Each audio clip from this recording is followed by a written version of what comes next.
It's an evil world we live in. They drink, come back to the dorm at 3 o'clock in the morning, 7 o'clock tag, drink some coffee till 7 o'clock study, 8 o'clock exam, and they pass or fail, they don't care. It's not even about how much money is in the account. The moment that my money starts working for me, and my money works for me on a level where it pays my necessities for the month, I'll feel safe. Right, Radek, welcome to the Ivorymen podcast. Thank you. Pleasure to have you. Going in, I'd like to just know about you, who you are, where you're from, where you stand, so you can start with where you're from and where you are now. I was born in Poland, but when I was a little kid, we left to go to America and stayed in America for 17 years. And in 2013, decided to come back to Poland. So from 2013 till now, I'm in Poland, with a big question mark as to where I'm gonna be in the future. Because the way I see it, Poland is nice, but it's hard. So harder than America? Not harder than America. The government structure is. I see. Yeah, it's not my style. No, I've noticed a lot of people have a problem. Yes, and it's getting worse. It's getting worse. Even though some people say it might be getting better, my personal opinion is that it is getting worse. Yeah. And I'm waiting for the next election to see what's going on. If the same party that rules right now wins, then it's a big question mark that if I'm gonna stay here or go to a place somewhere else in Europe. I see. I'm curious, what led to the decision to come back to Poland? When I was little, I always want to go to Polytechnica. So when I got that chance in America to come back and be a full-time student and study at Polytechnica, I took it. And then I finished Polytechnica. I got engaged because I was engaged. Stayed. Then the engagement fell apart. Stayed, and now I'm just found a good job, working at the job. And since I don't know, maybe 2 years ago, I started questioning if it's a good decision to keep staying here. I see. And what did you study?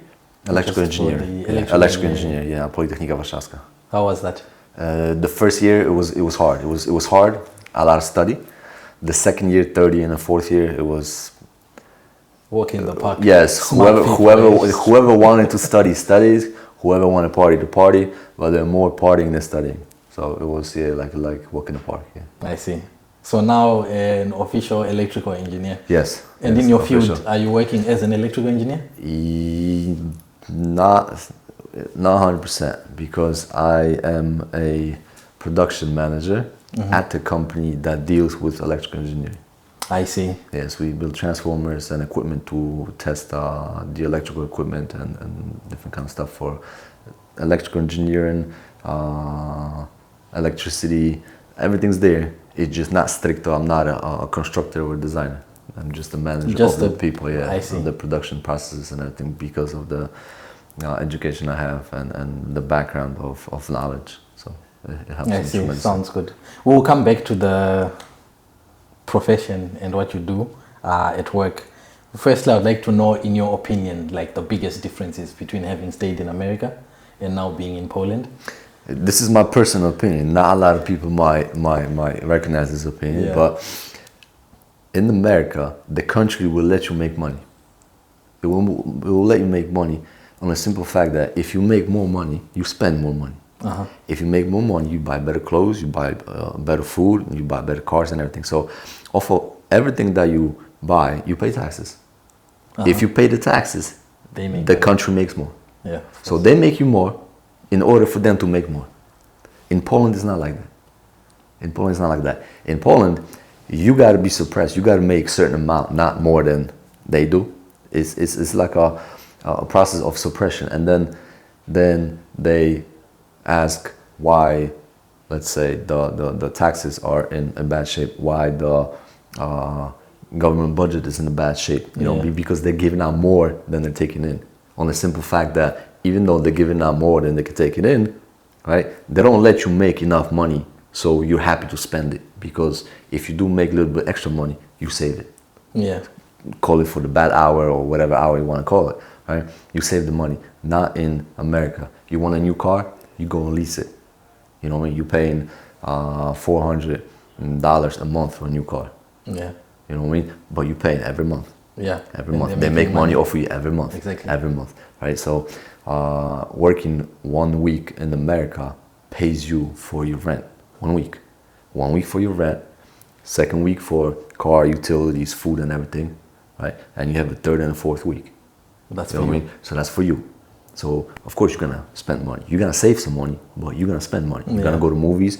You're gonna buy that. You're gonna buy better clothes. You're gonna buy better food. You basically you're gonna spend money. In here it's not like that because if you add up all the bills, right, all the expenses in life, right. Let's say example you make I don't know 5,000 zloty, right, and you add everything up with the mortgage and everything, it come up to about 4,800. Pretty much everything. Yeah. So basically, what you have left is like, okay, I'm gonna save that, or I'm gonna spend it and be broke. Yeah. You're gonna save it.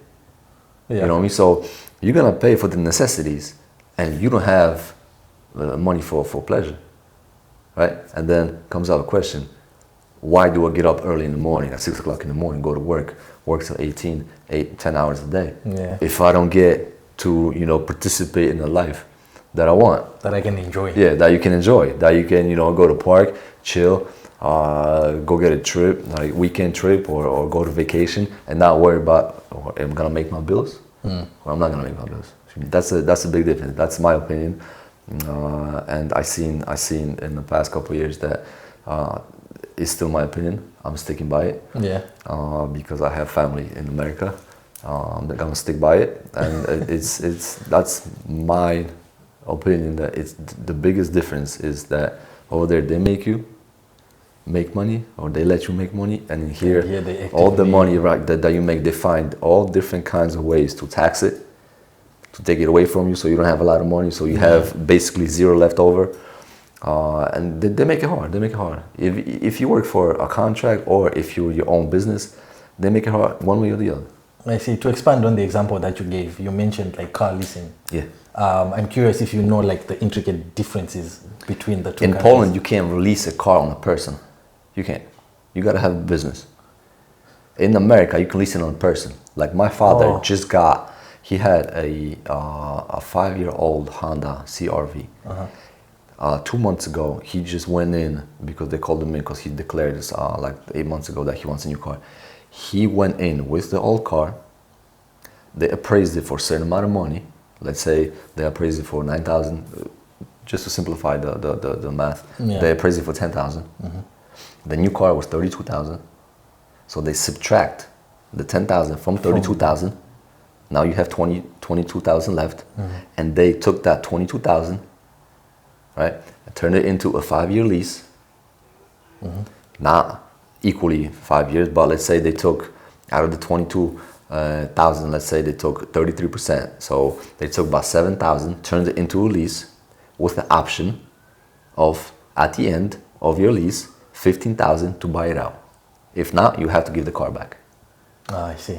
So you have an option, you know what I mean? Because your monthly payment for the car is not gonna be 1,500 because you're only paying for 7,000, not 22. It's gonna be 300. Less, It's gonna be much less. And at the end, they give you an option. Would you like to buy the car out, 15,000, or would you like to get a credit from us for the 15,000, and we can put it out for another 5 years? I And see. that's how it works. So they don't put, So a payment they of actively support. Yes, they don't put process. the whole 32,000 on you at once, right? They work with you, so you keep paying and paying, and every month you keep paying little by little by little, but the wheels are turning. In Poland, you gotta have a company. They will not lease you a car. Jeez. Yeah, it's I either didn't know that. Yeah, I always considered leasing a car, but no, you gotta have a company. You gotta have a company. You can't lease it under your name, because if something happens, they're gonna take the car. If you lease it under your name, you can drive off and steal the car. They're not gonna lease it. You gotta have a company. Yeah, you gotta register a company. To register a company in Poland, crazy. it don't take much. It don't take much. 4 hours and the company is registered. Yeah. You know what I mean? To give somebody a receipt or I don't know, a payment, it don't take much either.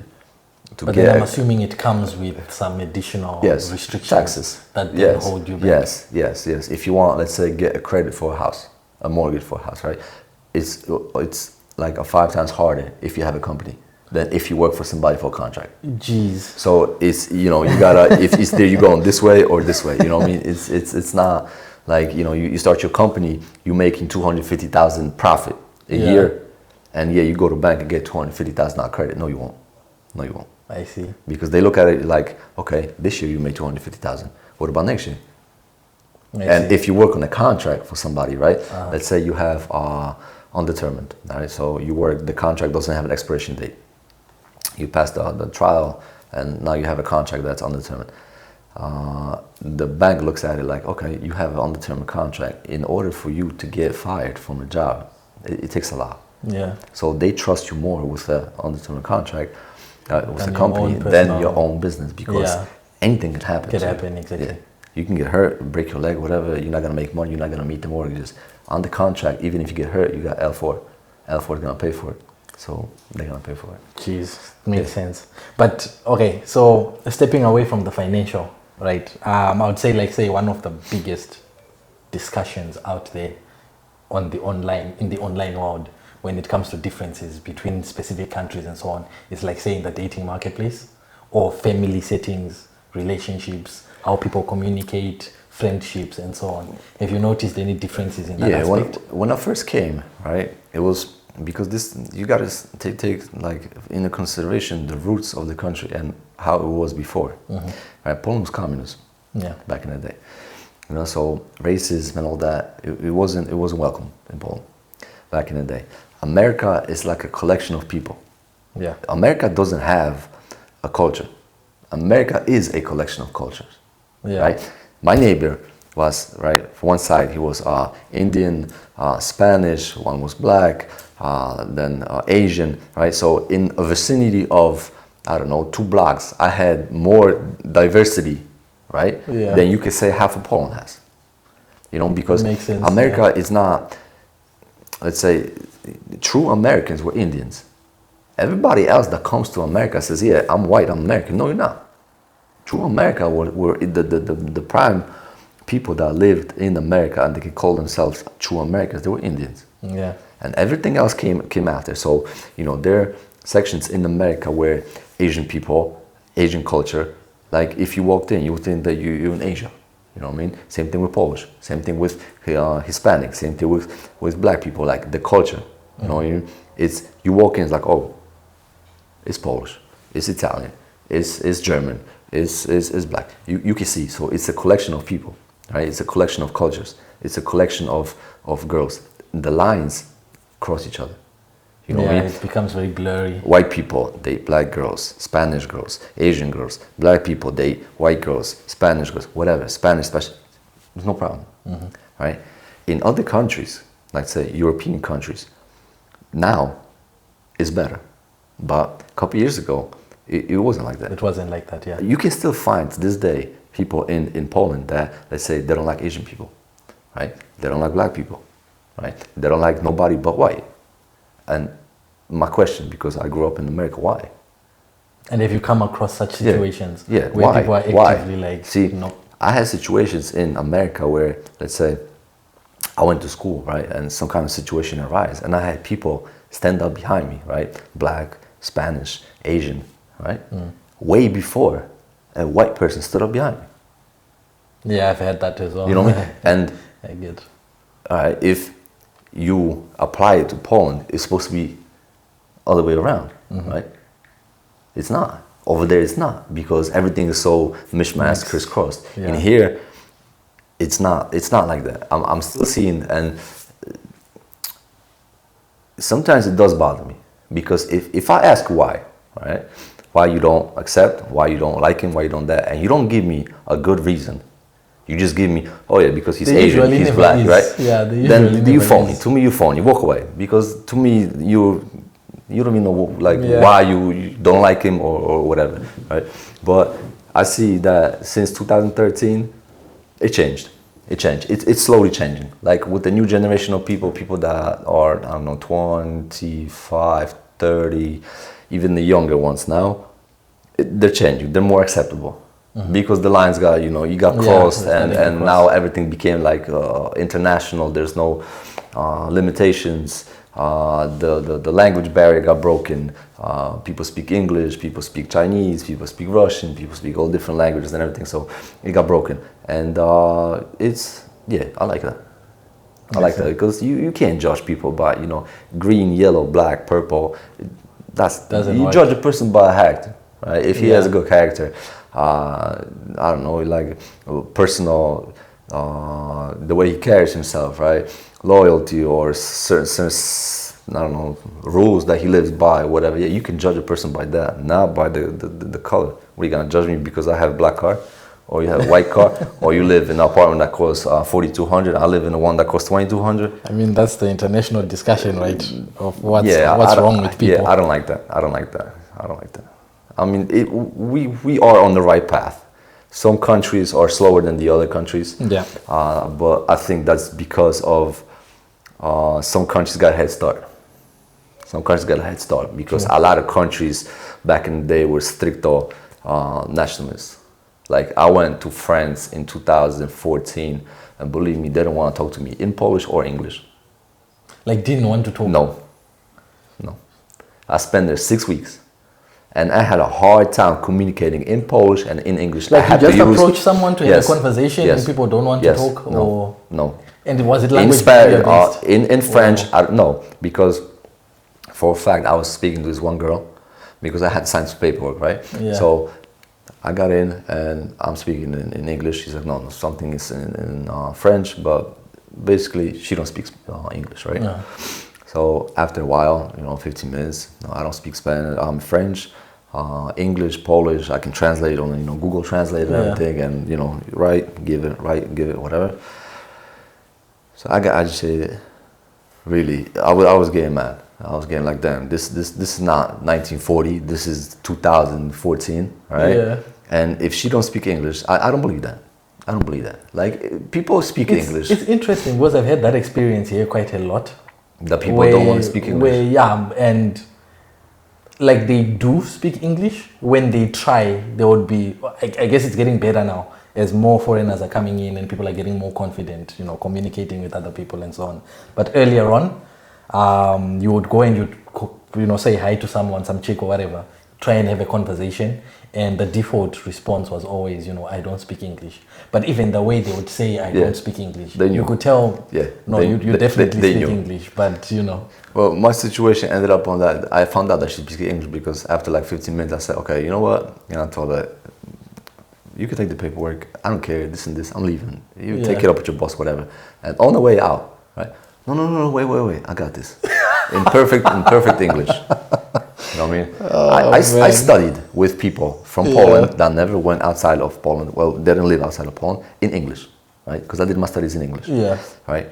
And the biggest barrier or problem they had in speaking English with me outside of school was that I speak too well or too good, right?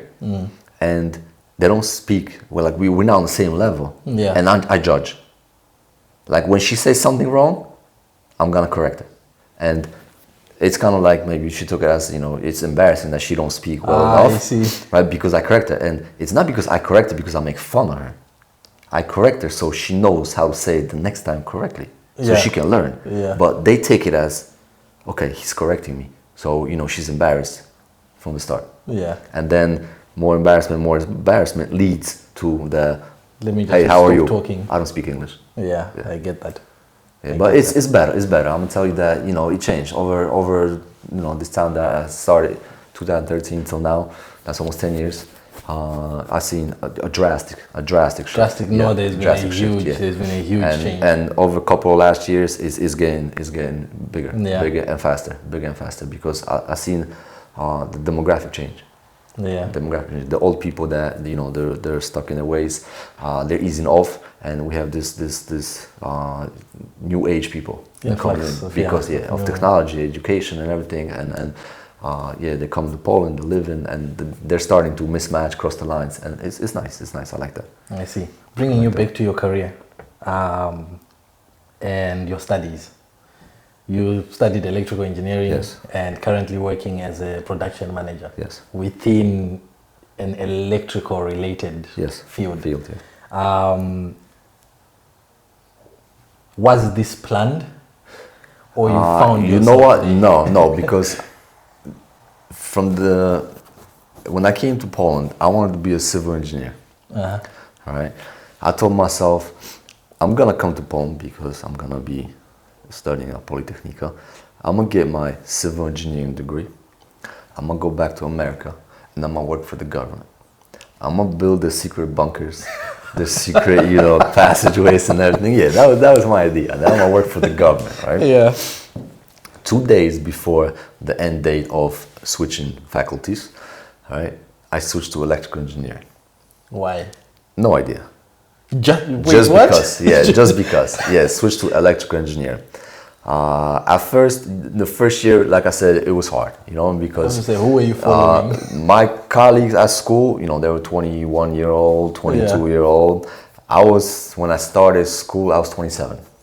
I see. You know what I mean? So it was a Difference, difference, right? Even on the level of, let's say, partying and this, if I had exam, first I made sure that I know something for the exam to get at least 3, and then I can go party. If I don't know on a level of 3, I'm not gonna go party.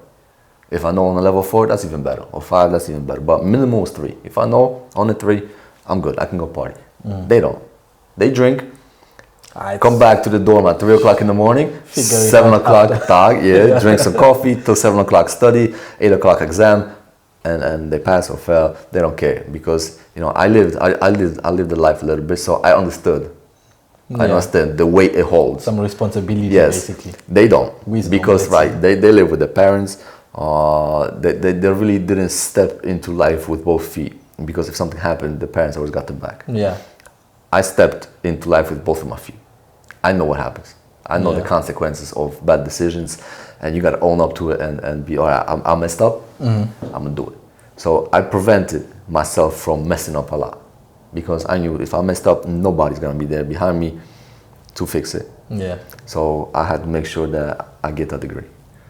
So I concentrated on getting a degree, even though I did party quite a lot, but I concentrated mostly on getting the education that I wanted out of it. And I'm happy. I'm happy with the education.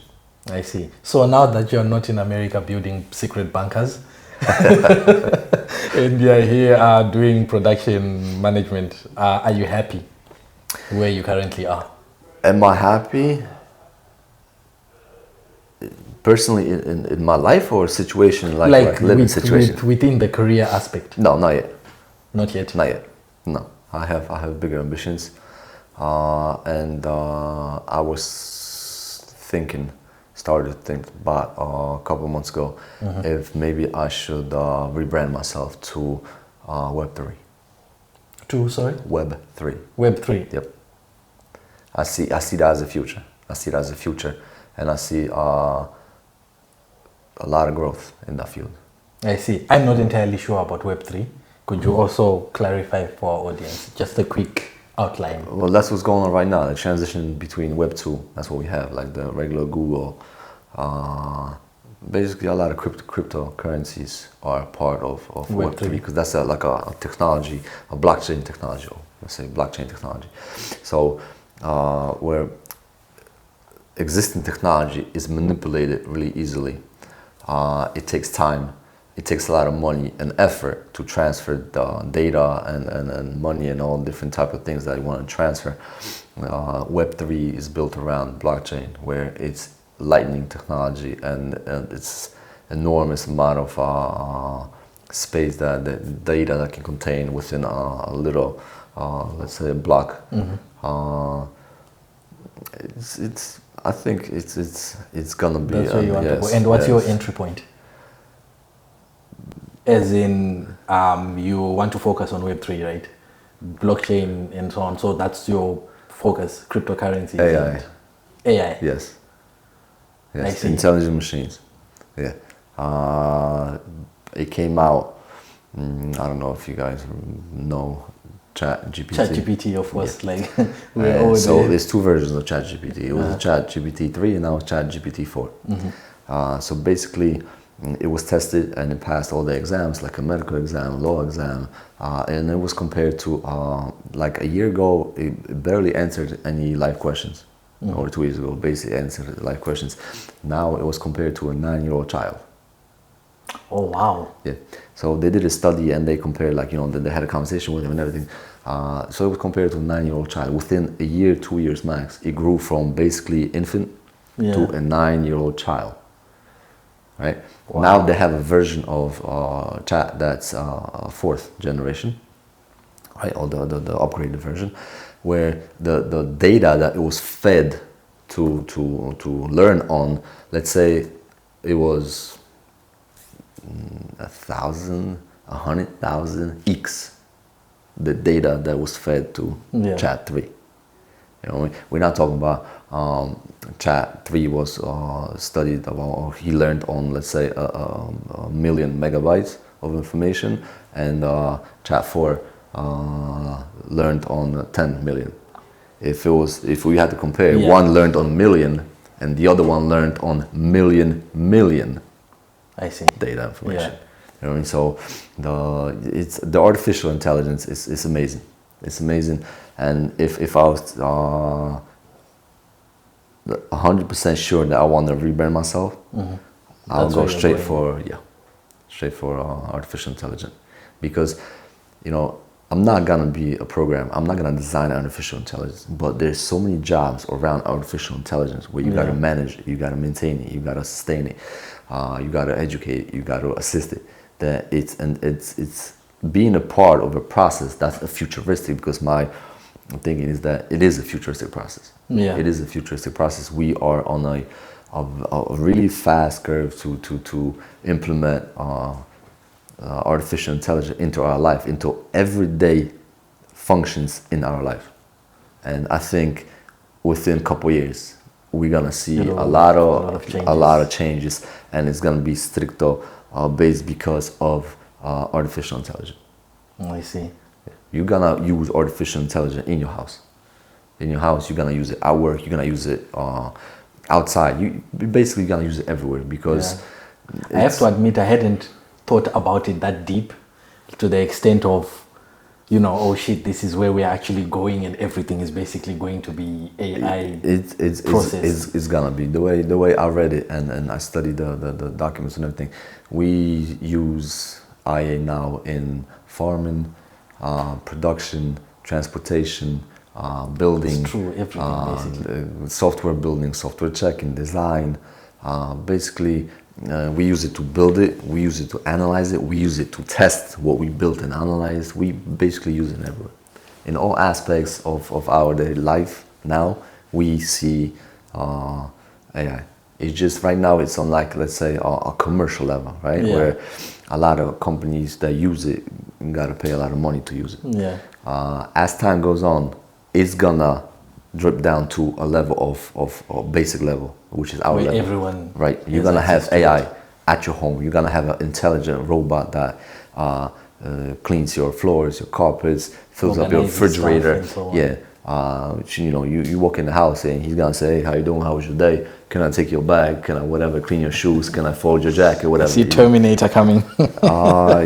I hope not. But I heard a lot of interviews with scientists and professors talking about it, and it might if they don't there's always a worry. They don't put a safety switches in the IA, we might turn out the same scenario in that direction. The Terminator.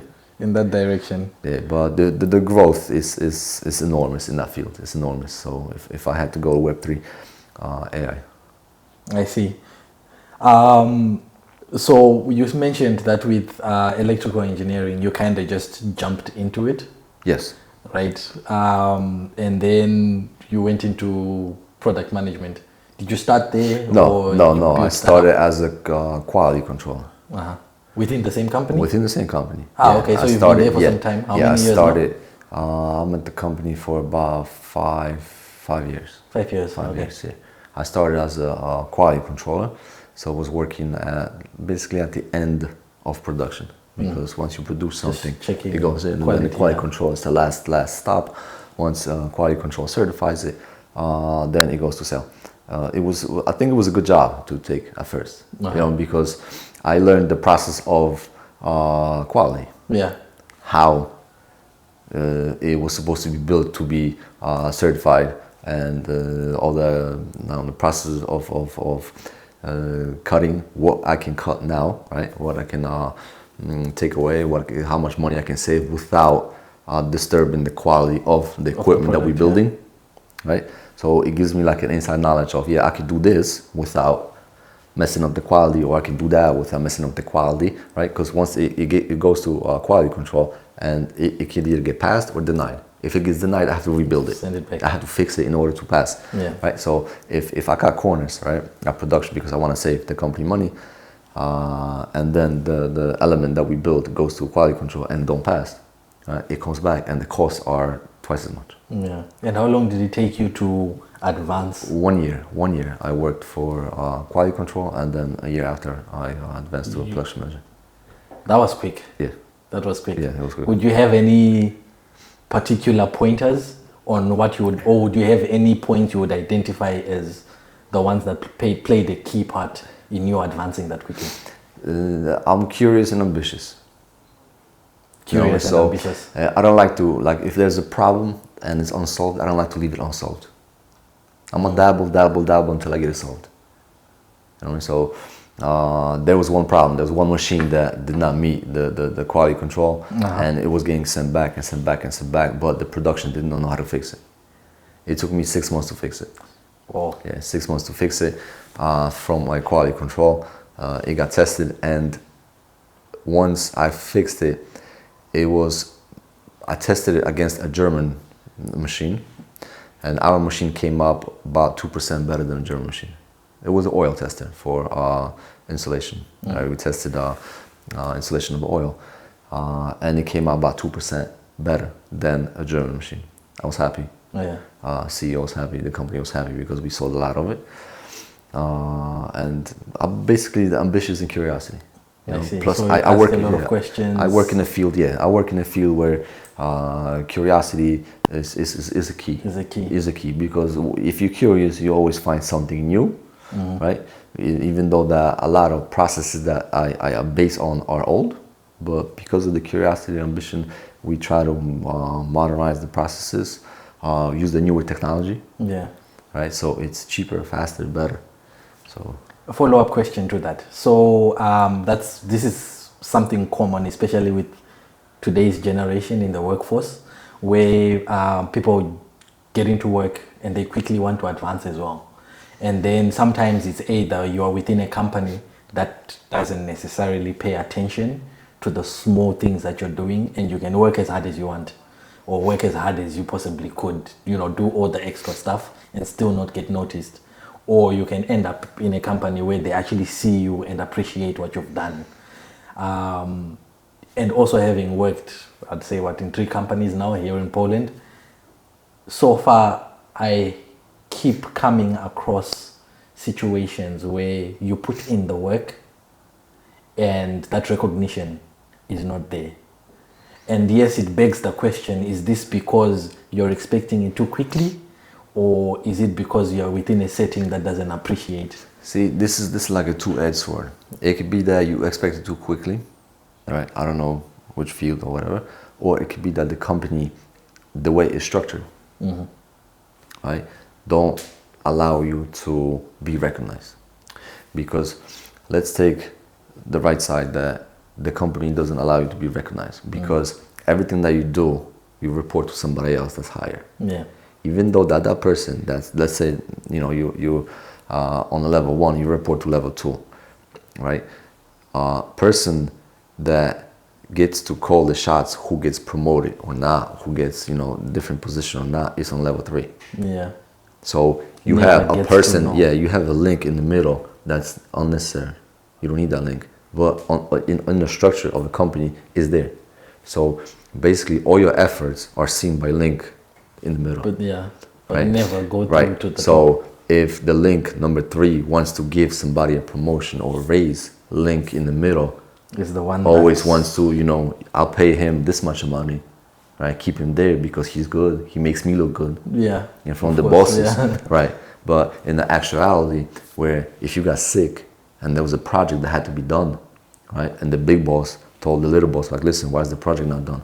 Well, because I have this and this person sick. Well, I thought you were supposed to handle that. I thought you were a great manager. You know, you have to find somebody, substitute.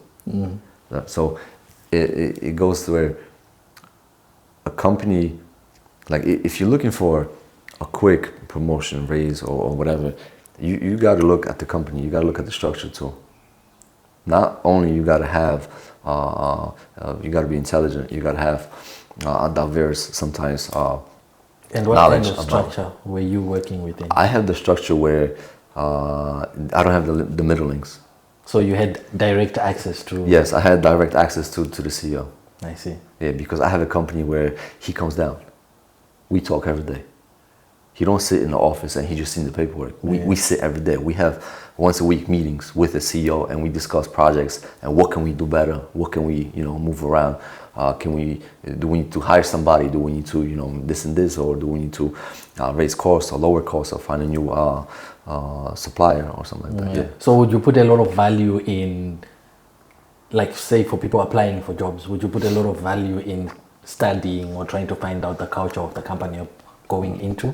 Or is it something you would consider, If somebody's coming out of school, this is my personal opinion, if somebody's coming out of school and, he wants to go in the corporation or whatever, in the corporate structure, that's fine.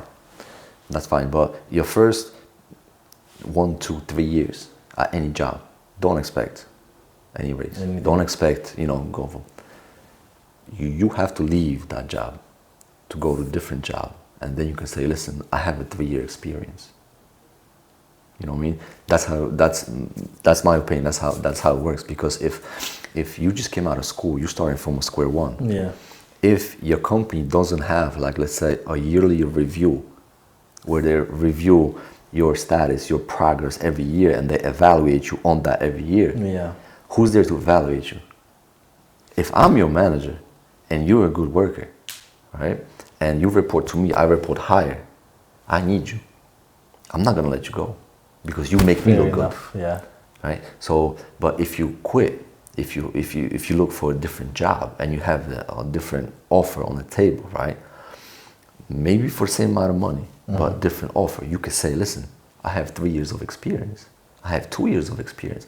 I worked for this company. I'm not starting from block 1. Now I can start from block 3. The capacity to start from. Because a lot of people in company structures, my personal opinion, again, they're not needed there. Yeah. They're just like links between the people and the important people. Like the middle links. Yeah. Like, I'm your manager, you report to me, but if something happened to you, I can't do your job. That, to me, that's not a manager. Because if you're a good manager, if something happens to you, I'm gonna find somebody that can do your job. I'm gonna move around so your job gets done. I should at least have the capacity to make sure it's... I work with my force, so I make sure whatever happens, right, at any given time, 1 person, 2 people get sick, the job still gets done. That's a good manager. Yeah. So, but at the same time, he's a good manager, but if he finds a good person, he's not gonna let him go. If he gives you a promotion, you're gonna become a manager, right? So in the company now, you are becoming his competitor. So it now becomes a system of stepping on each other's heads. So now, exactly. Climbing up. Exactly. Now it's a system of, you're good, but if you get to be a manager, you might direct competition, because if I have a project, you have a project, you do it better, I do it worse. And that's a problem, so we can't have the big boss is gonna say, okay, listen, we need to cut costs. He's better, you're not. See ya. Bye. Yeah. So not only you got to look at that, all in general, if you come out of school, that's for people that come out of school. If you come out of school, you're supposed to focus on getting as much as diverse education as you can, because education in school and education in real life is 2 different things. Very different. 2 different things. You can't say, listen, I've been in school for 4 years. This is my experience. No, nobody cares about that. Everybody cares about your certificate, your diploma. Yeah, just to say you finished, you have the capacity finished. I get the diploma. We can start talking now. We can have a conversation. You finish electrical engineer, good, fine. We can have a conversation. What do you know? Well, I have a 3-year experience at this job. I worked with these people. I worked at those processes. I understand this. Yeah. I do SAP, I do that. Okay, fine. Manager. I see. You know what I mean? So sometimes you got to force them. The way I see it, you got to force them, because they're not willing to, not all the companies, they're not willing to say, okay, listen, We appreciate you. You're a good person. Come up higher. Make more money. Be a manager. No, because the manager gonna say, no, you stay down there. You make me look good. You make money for me. Yeah, which is a nightmare. But if you go to the manager, like, listen, I want to, quit. I got a better job. I got a better offer. And then he's like, oh, wait, what'd you say? You want to be a senior assistant or something like that? Yeah, then he started thinking, like, I don't want to lose him, but maybe I can bring him a little bit closer to me, right? Yeah. Where he's going to be happy for now. Yeah. He's going to have a better paying position, a higher position. But right? still under, makes me look yes, good. it still makes me look good. Yeah. It still makes me look good. Curiously, Doc, do you operate under the same principle? Do I operate in my company Under the same principle? Yeah, like you as a production manager. You know what? No, because I have electronics, I have people on production, I have people at quality control that are basically top of the line. Yeah. They don't need, like, I work as a production manager, right? But I work with my guys. I decide. I make decisions. We're doing this, we're doing that, whatever, all the projects, right? But I don't sit behind the desk. You are in. I don't. Sometimes I finish the day more dirty than they are. Because I have to, they're doing something. And a new machine comes in because it needs to be serviced or whatever, right? I change and go service it, So I don't have, because the way I see it, at least at my company, it's like you have to be like a family, right? Because if you're for them, they're going to be for you. Yeah. You know what I mean? So if I got to fight with my CEO for my guys, I'm going to go and fight. But if they going to fight for me, the managers will they're all going to want. fight. Yeah. So if they're happy, you know what I mean? I'm happy. If I'm happy, the CEO happy. And it's like a, you know what I mean? So I stand elbow to elbow with my guys, whatever we do. Like rarely you see me at my desk. Well, minus the time for the paperwork and everything that I have to do, the certificates I gotta sign. Rarely you see me at my desk doing something. That's true. I'm at the production side or quality control or packing stuff so we get shipped and everything. You know what I mean? So if one of my guys is sick, so I go and help with the work that he's supposed to be doing for the day and everything, so everything works nice and smoothly. That's kind of manager I am. Yeah. I see. You mentioned earlier how there was an age difference between you and like when you went to school, and you operated differently or you knew, right? Yeah. But knowledge or wisdom, say, comes with experiences. Yes.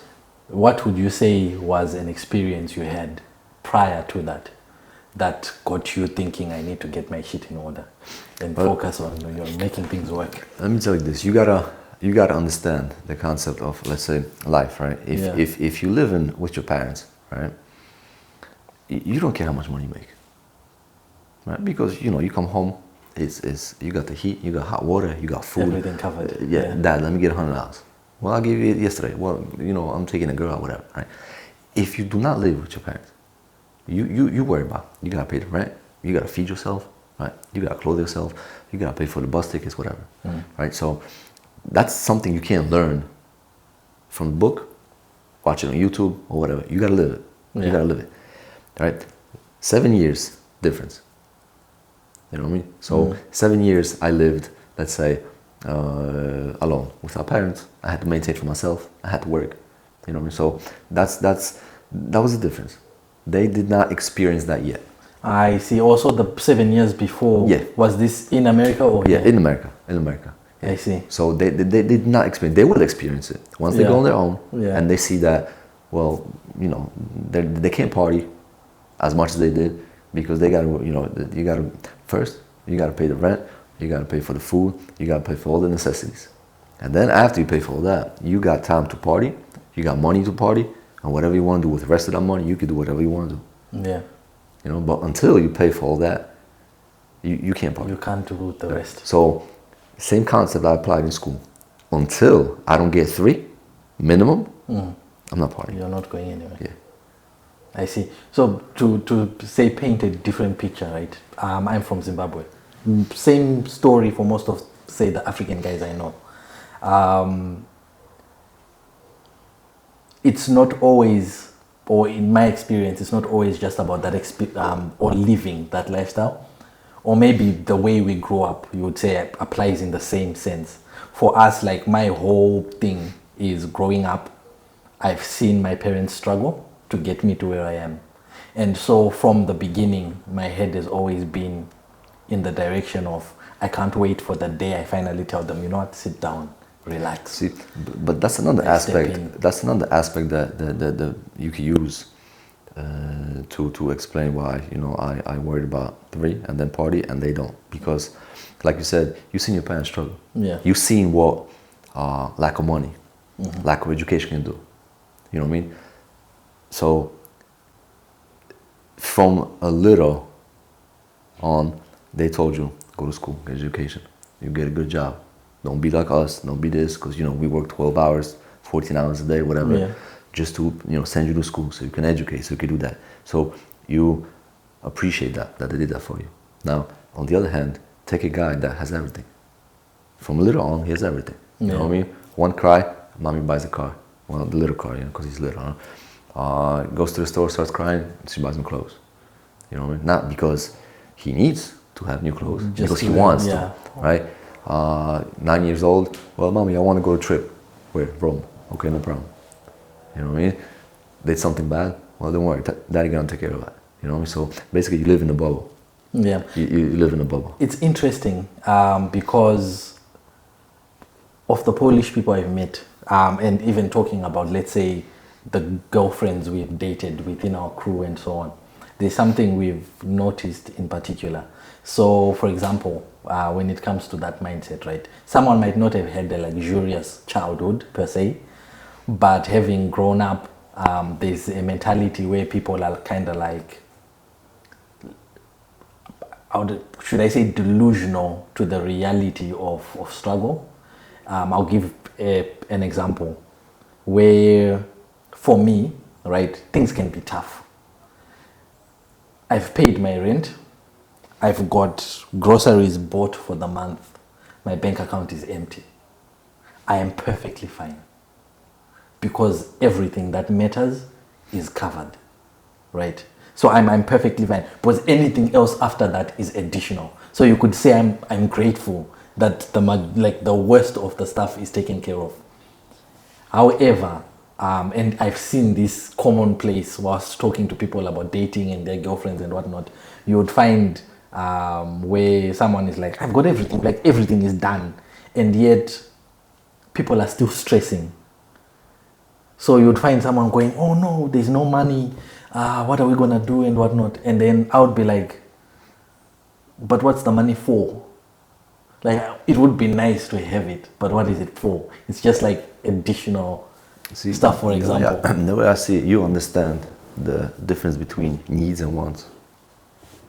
You gotta define what's a need in your life and what's a want in your life. Yeah.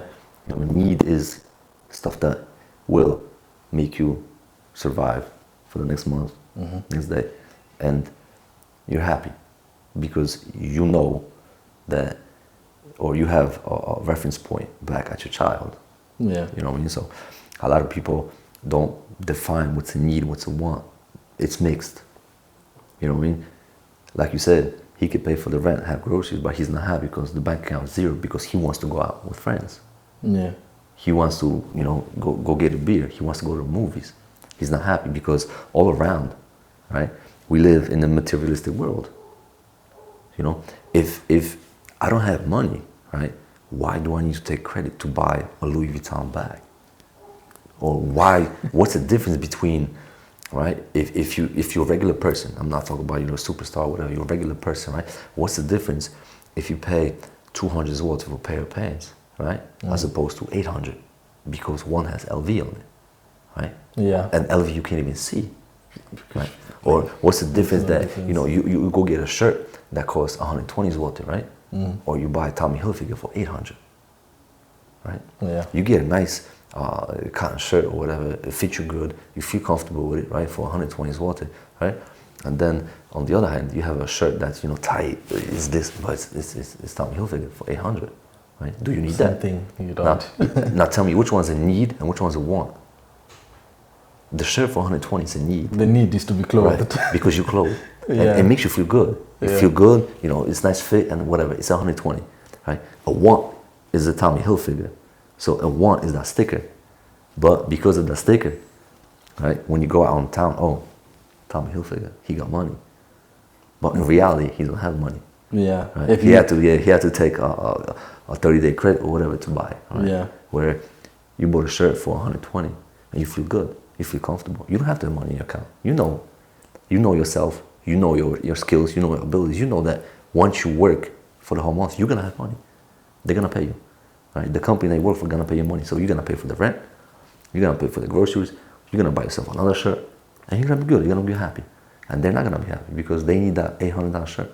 They need this $800 shoes. You know, brand new shoes, Air Maxes. Yeah. 700 water. Oh, What's wrong with the Air Maxes for 300 water? Here I've noticed as well. It's kind of things like, say, birthdays and trips, like summer trips and Yeah. whatnot. Like for me, my whole life growing up was kind of like, happy birthday Yeah. and whatnot. I'm like, thank you guys. Yeah. Sometimes I'll even forget. But when people are like, happy birthday and whatnot, I'm like, thank you. And I've noticed here people are like, where's the present then? Because see, And it's from little, you did not associate your being with materialistic stuff. Because maybe there was a lack of materialistic stuff. You didn't have Tommy Hilfiger when you were little, right? You don't have, you know, every person growing up connects, to my opinion, connects himself to a certain extent to something materialistic, right? Let's say, like when we growing up, right, the level of your life can be 1, 2, 3, 4, 5, right? Let's say level 5 for you. For me, it could be level 1, right? So from an early on, I distinguish the needs and the wants, right? You, because you're on level 5, you got all mingled up. You have the needs and the wants and whatever, right? So as you grow older and grow up, and then you live on your own, right? It's gonna be hard for you to distinguish between needs and wants and level 1 and 3. For me, it's not gonna be. For you, it's not gonna be because of your past experience. You've seen what a struggle is. yeah. You've seen what struggle is, right? You've seen that, I don't know, maybe your dad had one shirt every month. So if you buy a new shirt every week, you're happy. And they did not see that, right? So going back to growing up and how the stuff growing up, if you expose your kid to everything, telephones and everything that they have right now, right? The cell phones and the TVs and everything, how do you expect it to grow up materialistically? So he puts more weight to materialistic things that, let's say, he wants than the things that he needs. The things that you need are not materialistic. You basically need them. You need a shirt on your back, you need pants, you need shoes. Who cares how much they cost? So continuing from where we left off, I was going to ask that, say, wisdom of experience comes through having experienced or having gone through something for you to then come to an understanding that, okay, the reason why I have to focus on these particular things, or reason why, say on the materialistic example, why I have to identify my wants and my needs and properly outline which is which, comes from like having experienced something. So what would you say, or what would you point out as something you've experienced that made you realize that? A personal experience is gonna be derived from practically your childhood. Yeah. So if you haven't like shocks experienced in your childhood, it could be all different types. Your parents can have problems with alcohol or whatever. You can have a difficult situation when you're little. Situations that are not, let's say, under your control, like they're forced onto you, right? Once a situation like that is forced onto you by an outside source or outside environment, you learn to adapt, right? From that, you're gonna get, my opinion, a great amount of wisdom, and you're gonna find out a great amount about yourself. Yeah. You can learn, you can hear that, he made a mistake. You know what I mean? So you can learn from somebody else's mistake. It's fine. Yeah. It works too. You know what I mean? So you can work, you can hear that, oh, he failed 1 exam, 2 exams, he didn't graduate. So I'm not gonna fail 1 exam, 2 exams, but there is no better teacher than life. Than life experience. Right? Life is gonna teach you. Right? And it's 2 ways you go about it. You can always, right, take it as life is not fair. Right? He has better than me. Why? Right? Why is it always me? Or not judge the life, right? Not judge the situation, but learn from it, right? You learn from the situation. You don't judge, oh, he has better, I have worse. Waste of time. Yeah. I have a situation, I'm gonna deal with the situation. It's gonna make me a better person because I'm gonna deal with the situation. I'm gonna make myself a better situation off of the situation I'm presented.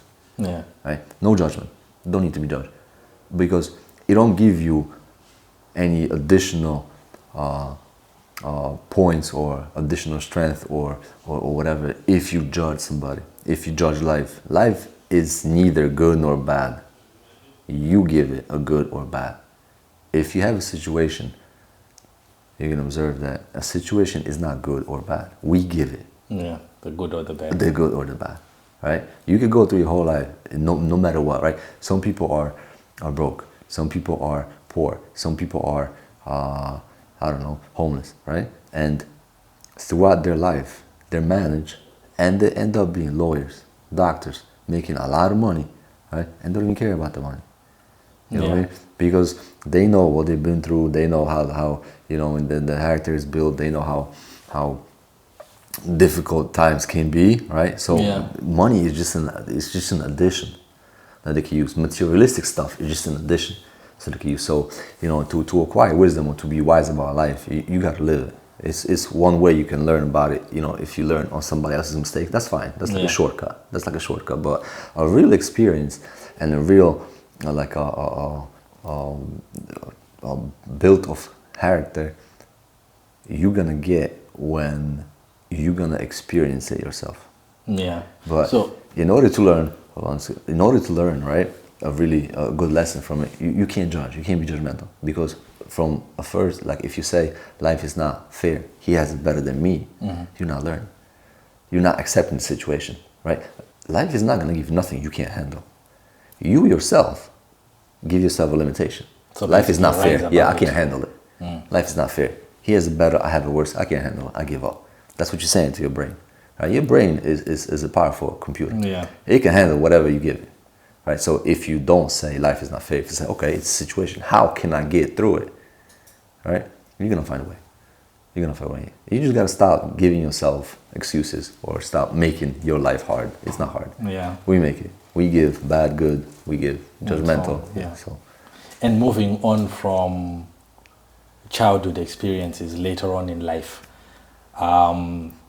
relationships, because the people we come across in life, the friends we make, the girlfriends we date, usually play a very significant role in where we're going. Yes.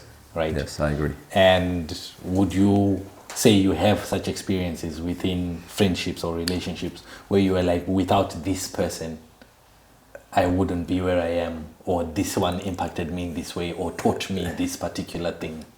So I'm gonna rephrase what you said Yeah. and say it in this way. Do I regret things that I did? Because if I date a girl and I break up with her, right? You can say, yeah, is she a reason why I'm here? Or I can say, do I regret decisions that I made when I was with her? That I got with her and I broke up, and it pushed me to go further. Yeah. See, you gotta understand yourself. You gotta understand what you want. That's the first thing. You know, everyone is a visual. Like, not everyone. Majority of the people are visualists. Yeah. Nice hair, nice breasts, nice ass. She's fine. She looks good. I want it. Yeah. Right. Until you look deep down. Yeah. Then it right? doesn't match. Then it don't match. Yeah. You know what I mean? Like, at first it's fine. She's a 10. Everybody wants her. You want her, you date her, she's yours. You know, your friends, oh, she's a nice girl, she's happy, right? But underneath it all, underneath the beauty, underneath that, the character, who she is, the values that she possesses, whatever. You gotta look at that. You gotta look at that. But in order to look at that and find that, you gotta understand yourself. You gotta know what you want and what are you looking for. Because you can find a girl, visually, she's nice. Yeah. You date her. 2 weeks later, the relationship is over. You know what I mean? You can find a girl. You don't date her. You talk to her. You meet, you keep talking to her. You find out she's this, she's that. And you don't know what it is, but it keeps pulling you to her. Yeah. Right? And then, out of nowhere, she becomes more attractive. And more attractive. And you don't know why. She's not changing. She's still the same, but she's more attractive. You know what I mean? And you talk to her. You have a free time. You call her. Right? It's just unconscious. You pick up and call her. Yeah. Hey, what's up? How you doing? You want to go get a beer? You want to go out? You know what I mean? And you don't know why. Because you started from the right side. So you built it up on the character, the values, what she stands for, as opposed to the materialistic world where she looks fine. Because looks can go away. You know what I mean? So Yeah. that's how I see it with relationships. And is it because of them that we are here? No. But you could say that, okay, so I get your point in saying not necessarily because of them, but you can acknowledge that there was an influence that got you. Everything we do, even in a relationship, is influence. Yeah, there is to an a certain influence. extent. Yeah. Because, see, some people say that in order for you to be successful, you gotta find yourself a good girl, right? I have one girl that supports you. Yeah. Right? They don't say you gotta have a girl that has a body 10. They gotta have a girl that supports you. That supports you, yeah. In order for a girl to support you, you gotta go beneath the body, the visuals. Yeah. Right? You gotta go beneath the body. Because, listen, I'm broke right now. That's okay, baby. We can make it. We got it. You know what I mean? I'm gonna pay for the rent today, right? This month.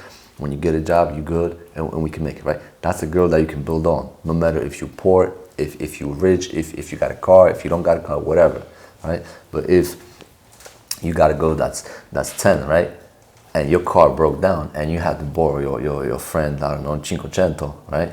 No, I'm not getting into that. Nah, we not, nah. No, Yeah. you're getting a taxi, I'm not getting into that. And that's quite common. You know what I right mean? now, So what's the problem? A car's a car, point A to B, we good. You know? So you can build a relationship with that. Knowing that if you slip and fall, she's not gonna be able to pick you up because she said, oh no, I'm not with him. That's not my guy.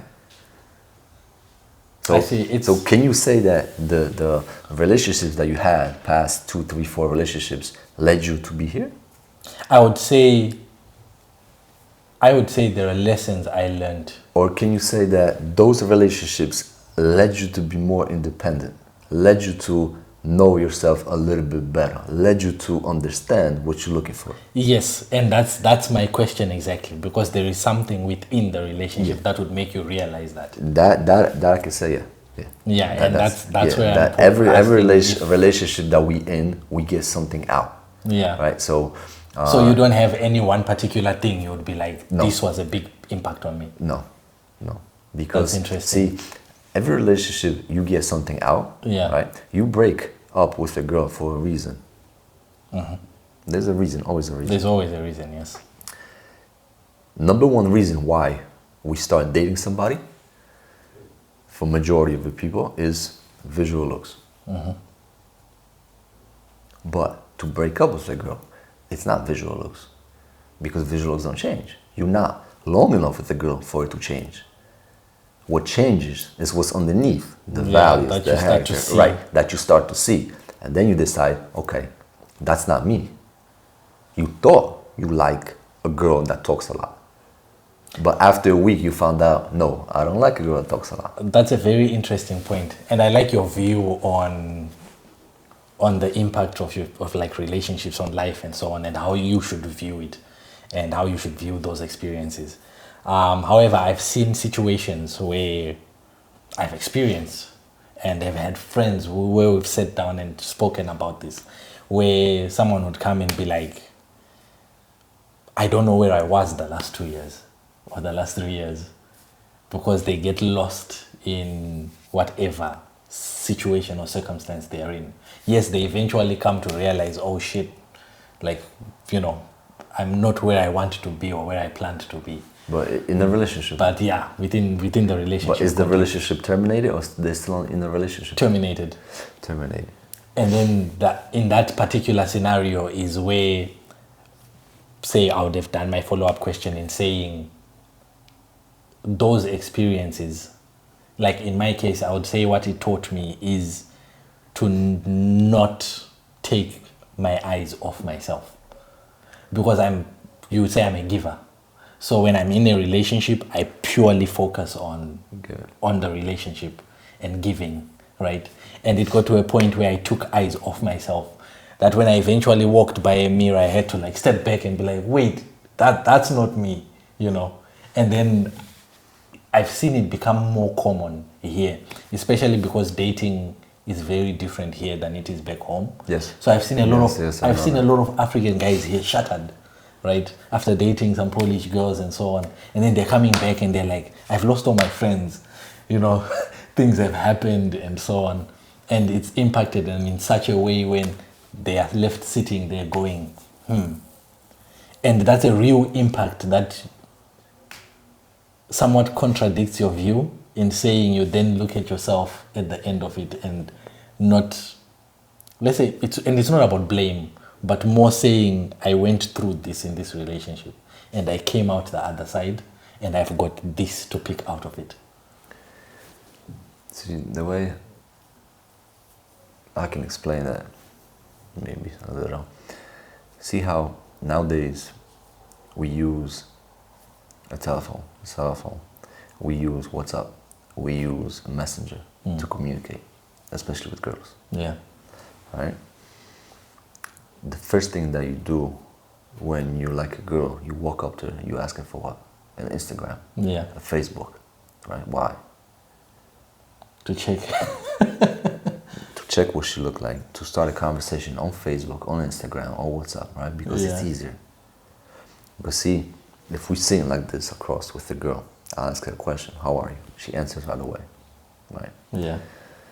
If we start a conversation on Instagram or Messenger or whatever, right?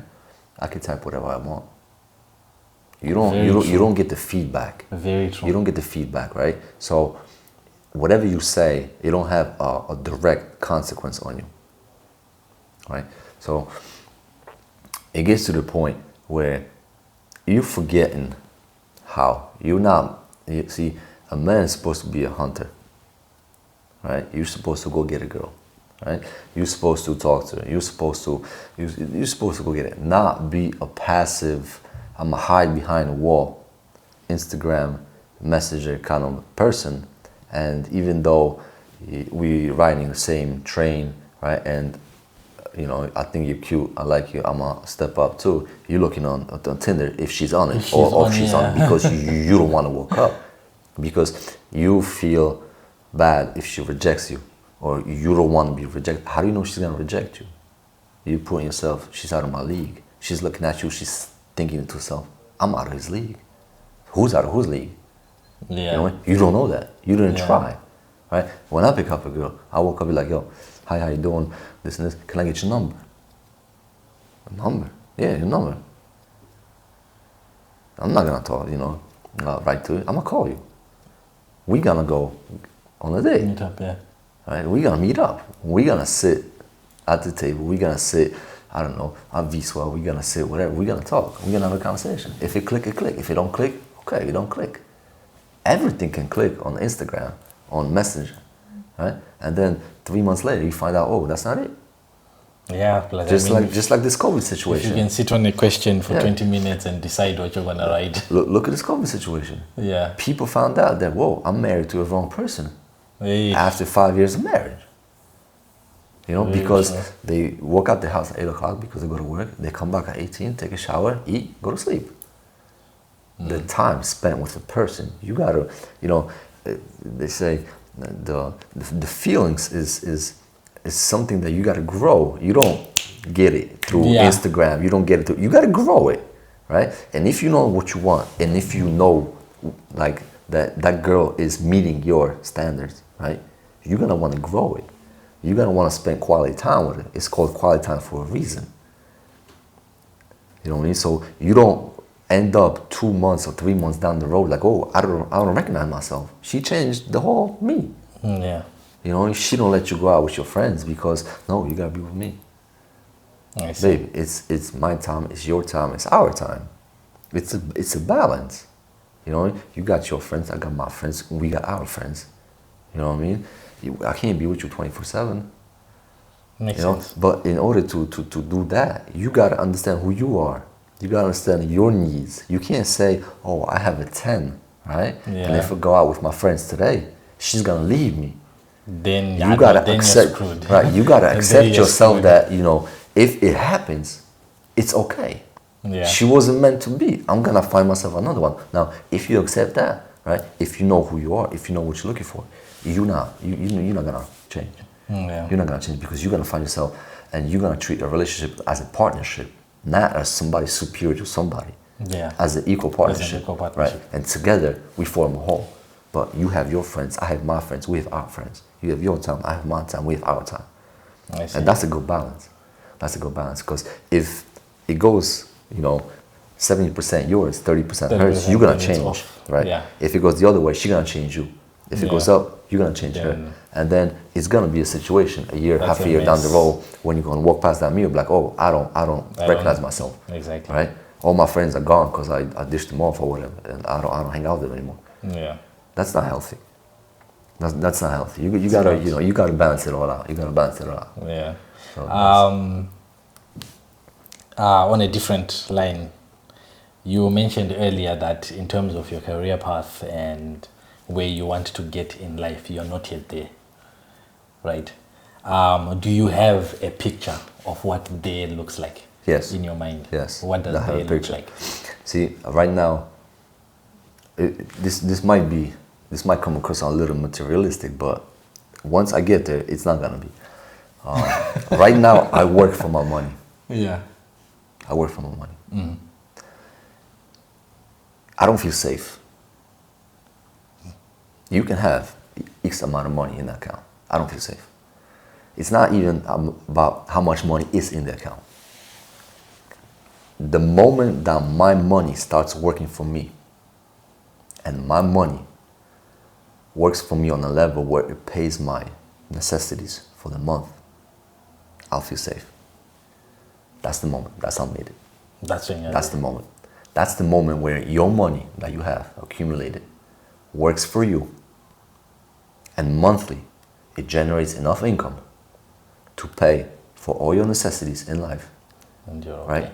No matter what happens in the world, no matter what happens with the company that you work for, no matter what happens to you, it keeps working and working. You don't have to generate millions of dollars. If your expenses are $3,000 a month, it has to generate $3,000 a month. If it generates passive income of $3,000 a month, I'm happy, I'm safe. Because I know whatever else happens, You're safe. I'm safe. It's there, and 3,000 is gonna come every month. I'll be there.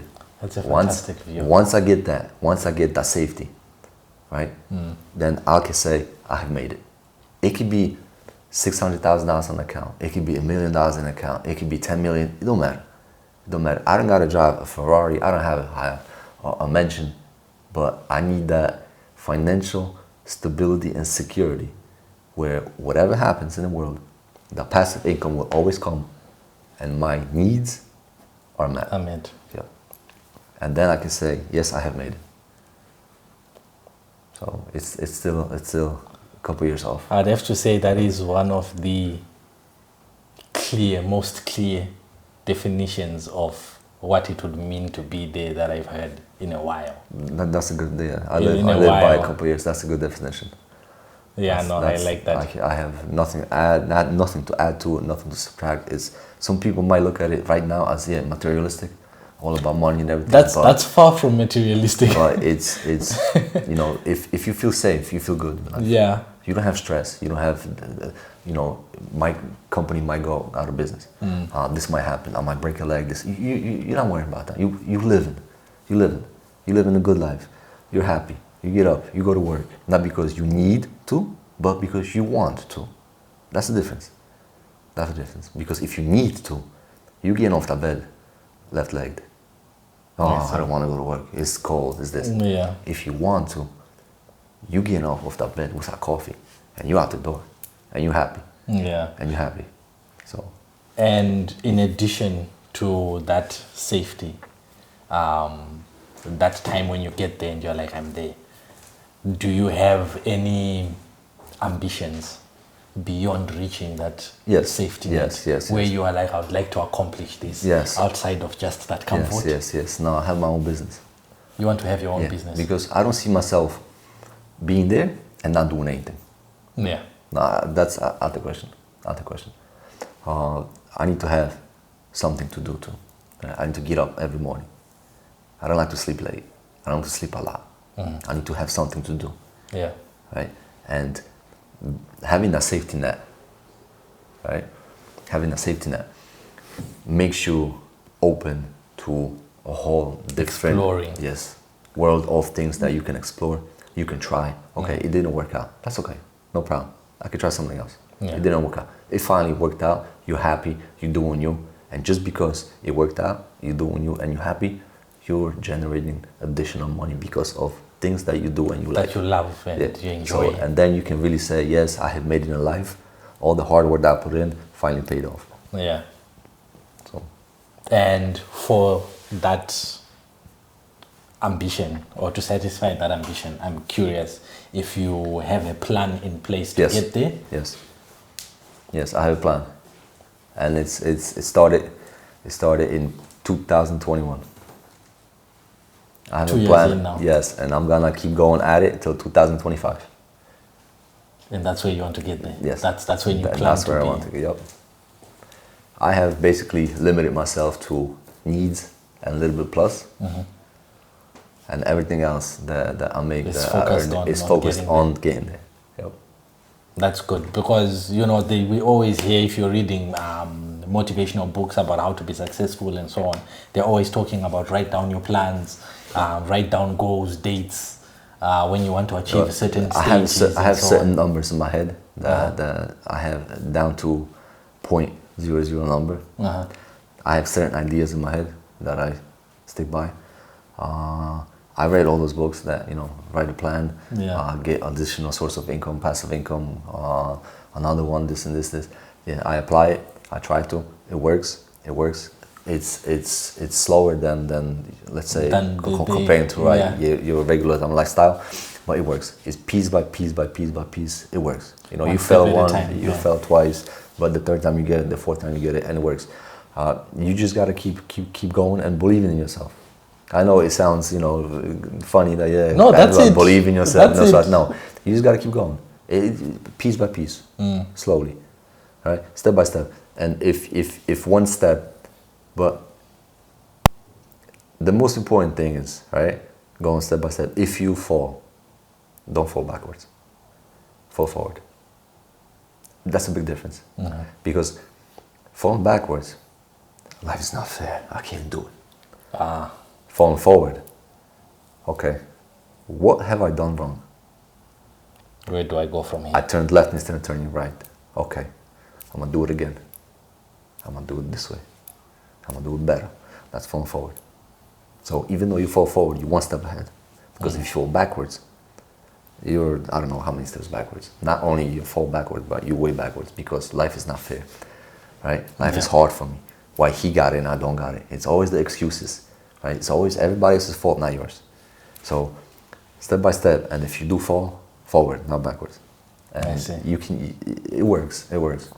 So, 2 years into your plan to get to where you want to get, would you say you're making progress? You're moving forward? I'm gonna tell you that I made progress. Then I fell back, right? But I see the end result. Yeah. Yes, I see the end result, and I keep adding, and I keep adding, and I keep adding, because I know it's gonna work. I see the end result. I'm focused more of an end result, not on a, let's say, step by step how I'm gonna get there. Yeah. Because the steps will always be one back, two back, one forward. That's exactly what's gonna be. And every time you take a step back, you get discouraged. Yeah.